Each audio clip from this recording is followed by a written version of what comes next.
Something that's really important to me about Voices UnBroken as an organization is the commitment to go into spaces where programs do not thrive. There are a lot of barriers and challenges to being able to do this work.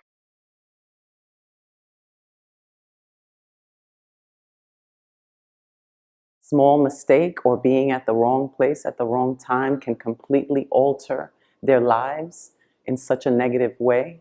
And Voices UnBroken goes into these facilities and brings compassion and empowerment into a place that lacks that and gives them the knowledge that their voice and their story is important, because it is.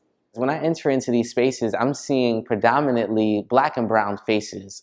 And in many ways, I feel responsible to these young men. Not responsible for them, but responsible to them. I feel responsible to their voices, to their dreams, to their desires, to their frustrations, to their laughter. And I really am willing to create a space with them.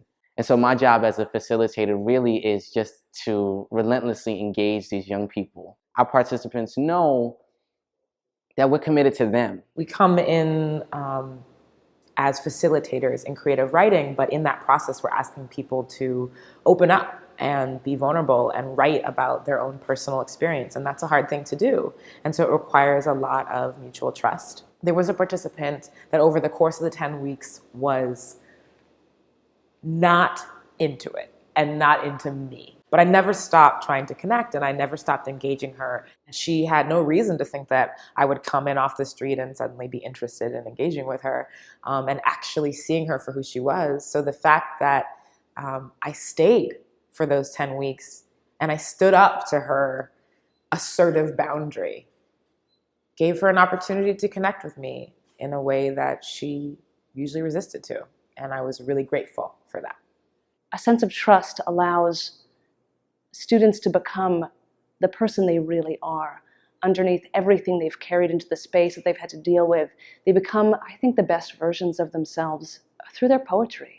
And they want to be the best versions of themselves, and they want to be seen as the best versions of themselves, no matter what ends up for them, where they end up going next in life. And to be able to bear witness to that, it's life-altering. Honestly, that's why I'm really blessed to work for an organization like Voices UnBroken, because this is an organization that's truly committed to our young people's voices.